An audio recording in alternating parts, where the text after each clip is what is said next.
ഈ നവകേരള സദസ്സിൽ ഒരു പ്രധാനപ്പെട്ട ആവശ്യവുമായി ഒരു PTA പ്രസിഡന്റ് എത്തി. അദ്ദേഹത്തിന്റെ ആവശ്യം പരിഹരിക്കപ്പെട്ടൊരു വാർത്തയുണ്ട്. അതായത് അധ്യാപകനെ നിയമിക്കണമെന്ന് ആവശ്യപ്പെട്ടാണ് നവകേരള സദസ്സിൽ PTA പ്രസിഡന്റ് നിവേദനം സമർപ്പിച്ചത്. നിവേദനം സ്വീകരിച്ച് 18-ാം ദിവസം അധ്യാപകനെ നിയമിച്ച് ആ പ്രശ്നത്തിന് പരിഹാരം കണ്ടെത്തിയിരിക്കുകയാണ് സർക്കാർ. അതെ, പാലക്കാടാണ് സർ. പാലക്കാട് തൃത്താലയിലെ ഞങ്ങാട്ടേരി AUP സ്കൂളിൽ ഒഴിഞ്ഞുകിടക്കുന്ന അറബിക് അധ്യാപകന്റെ ഒഴിവിലേക്ക് ആളെ നിയമിക്കണമെന്ന ആവശ്യം ഉന്നയിച്ചാണ് PTA പ്രസിഡന്റ് TK ഹരീഷ് നവകേരള സദസ്സിൽ നിവേദനം നൽകിയത്. നിലവിലുണ്ടായിരുന്ന അറബിക് അധ്യാപക തസ്തികയിൽ ഒഴിവന്ന് വർഷങ്ങളായെങ്കിലും അതിൽ നിയമനം നടത്തിയിരുന്നില്ല.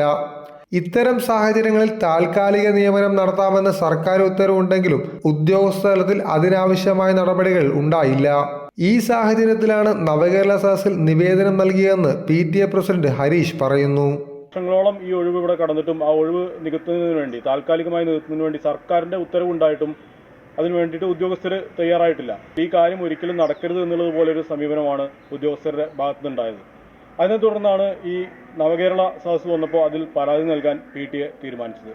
മാനേജ്മെന്റ് തർക്കത്തെ തുടർന്ന് കേസുകൾ കോടതിയുടെ പരിഗണനയിലായതിനാൽ തൃത്താല ഉപജില്ലാ വിദ്യാഭ്യാസ ഓഫീസറെ കോടതി ഇടക്കാല മാനേജരായി ചുമതലപ്പെടുത്തിയിരുന്നു. എന്നാൽ ഈ നടപടിയും അധ്യാപക നിയമനത്തിൽ നീക്കുപോക്ക് ഉണ്ടാക്കിയിരുന്നില്ലെന്നും ഹരീഷ് പറഞ്ഞു. മാനേജ്മെന്റ് തർക്കം കോടതിയിലായതിനെ തുടർന്നുള്ള പ്രതിസന്ധിയാണ് ഇപ്പോൾ പ്രധാനമായും ഈ സ്കൂള് അനുഭവിക്കുന്നത്.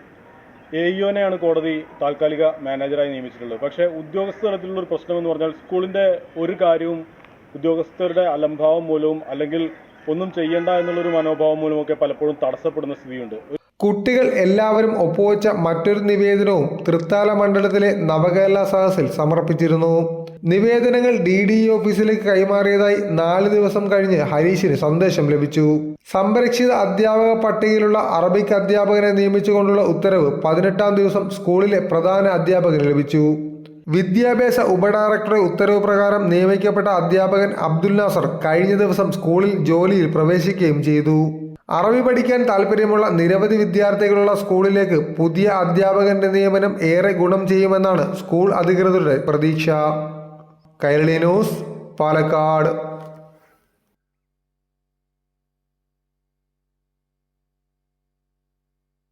അപ്പോൾ ഏതായാലും അധ്യാപകനെ നിയമിക്കണം എന്ന PTA പ്രസിഡന്റിന്റെ ആവശ്യം നവകേരള സദസ്സിൽ ഒരു പരാതിയായി വന്നു. ആ പരാതി സ്വീകരിച്ചുകൊണ്ട് അതിവേഗം നടപടി സ്വീകരിക്കാൻ ജോലിയിലും പ്രവേശിച്ചു എന്ന് പറയുന്ന വളരെ പ്രധാനപ്പെട്ട ഒരു കാര്യമാണ് ഇപ്പോൾ വന്നിട്ടുള്ളത്.